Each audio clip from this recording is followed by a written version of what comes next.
प्यारे बच्चों, good morning.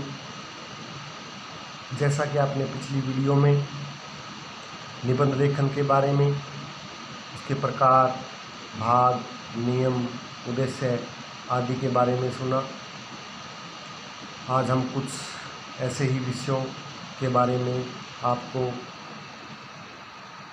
जानकारी देंगे कि ऐसे किस प्रकार से या निबंध किस प्रकार से लिखा जाता है। तो आशा करता हूँ आप इसको ध्यानपूर्वक सुनेंगे, समझेंगे और अपने अनुसार निबंध लेखन करने की कोशिश करेंगे। आइए हम शुरू करते हैं। जीवन की अनिवार्यता। हमारे जीवन में संचार साधनों की वर्तमान व्यवस्था ने दुनिया के विस्तार को संकुचित कर दिया है। पूरा विश्व एक गांव बन गया है। टेलीविजन, रेडियो, टेलीफोन, मोबाइल आदि ने लोगों के बीच की दूरी को कम कर दिया है। इन सब के विस्तार तथा विस्तृत स्वरूप को परिदृश्य में लाने वाला कंप्यूटर है। वस्तुतः कंप्यूटर ही वह साधन है जिसके माध्यम से संचार माध्यमों का कार्य संचालित हो रहा है। कंप्यूटर ने सूचना तथा संचार क्रांति के विस्तार में अपना अमूल्य योगदान दिया है। कंप्यूटर नेटवर्क के माध्यम से आज देश के विभिन्न भागों को एक दूसरे से जोड़ दिया गया है। बिना इंटरनेट के किसी समाचार माध्यम की कल्पना करना आज संभव ही नहीं है। सभी समाचार माध्यम इंटरनेट से प्राप्त सूचनाओं तथा आंकड़ों के आधार पर लोगों तक जानकारियां पहुंचाते हैं। टेलीविजन के कार्यक्रमों के निर्माण तथा संचालन में कंप्यूटर की महत्वपूर्ण भूमिका है। टेलीफोन तथा मोबाइल के विस्तार के बारे में आज बिना कंप्यूटर के सोचना संभव नहीं है। कंप्यूटरीकृत टेलीफोन एक्सचेंजों के माध्यम से ही टेलीफोन लाइन कार्यरत है, जिनके द्वारा हम किसी से संपर्क कर पाते हैं। मोबाइल की संपूर्ण गतिविधियों पर कंप्यूटर का वर्चस्व है। इस प्रकार कंप्यूटर का महत्व स्वयं सिद्ध। वर्तमान समय में बिना कंप्यूटर के हम संचार साधनों की कल्पना भी नहीं कर सकते हैं। कंप्यूटर का उपयोग शिक्षा के प्रसार में महत्वपूर्ण ढंग से हो रहा है। साक्षरता अभियान तथा प्रौढ़ शिक्षा में कंप्यूटर की भूमिका को महत्व दिया जा रहा है। दूरवर्ती शिक्षा में कंप्यूटर के महत्व नकारना संभव नहीं है। फिल्मों के निर्माण को अधिक प्रभावी बनाने में कंप्यूटर ने अहम भूमिका निभाई है। 3D तथा एनिमेशन फिल्मों के निर्माण में कंप्यूटर तकनीक का सुंदर प्रयोग किया जाता है। संगीत तथा दृश्यों के मिश्रण में भी कंप्यूटर का उपयोग कर इसे प्रभावी बनाया जा सकता है। वर्तमान में कंप्यूटर के बिना संचार की दुनिया की परिकल्पना असंभव है। आज विश्व के एकीकृत होते जाने की प्रक्रिया में संचार माध्यमों का महत्व बढ़ा है। इन माध्यमों को सामने लाने की जरूरत पर बल दिया जाता रहा है, जिसके लिए नित नई खोज सामने आती रही है। कंप्यूटर अब हमारी अनिवार्यता बन चुका है, जिसे नजरअंदाज करना शायद असंभव है। आधुनिक शिक्षा प्रणाली। हमारा दूसरा विषय है आधुनिक शिक्षा प्रणाली, जिसके बारे में हम सुनेंगे और पढ़ेंगे। अब हम शुरू करते हैं। आधुनिक शिक्षा प्रणाली। शिक्षा प्रणाली।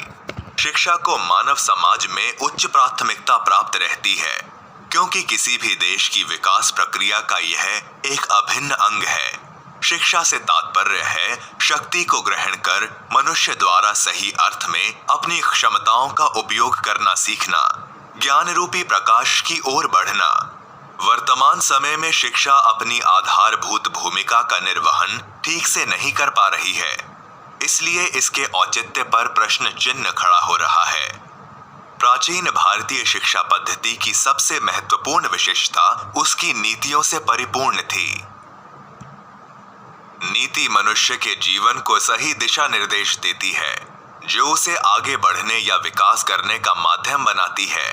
शिक्षा का संबंध नीति से बनाए रखना अत्यंत आवश्यक है, क्योंकि नीति विहीन शिक्षा भ्रष्टाचार को बढ़ावा देती है और मनुष्य का जीवन पशु से भी बदतर कर देती है।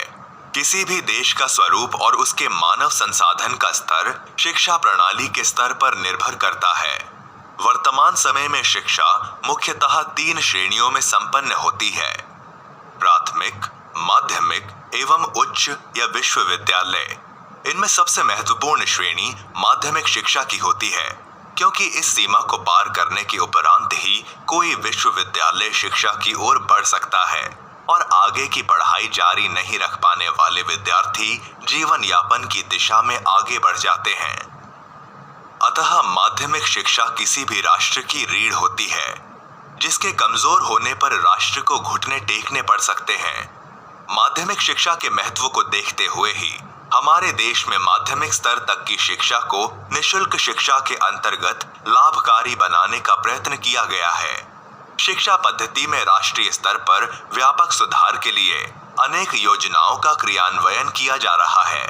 समाज के शोषित वर्गों जैसे महिलाओं, पिछड़े पर्वतीय क्षेत्रों आदि में रहने वाले लोगों के लिए हमारी सरकार ने उच्च शिक्षा के विशेष कार्यक्रम, जानकारी और कुशलता बढ़ाने के लिए सतत शिक्षा के कार्यक्रम आदि इंदिरा गांधी मुक्त विश्वविद्यालय के अंतर्गत प्रारंभ किए हैं। इसके अतिरिक्त ग्रामीण क्षेत्रों के प्रतिभाशाली विद्यार्थियों को अच्छे स्तर की आधुनिक शिक्षा उपलब्ध कराने के उद्देश्य से नवोदय विद्यालय के अंतर्गत उनका नामांकन चयन के आधार पर किया जाता है।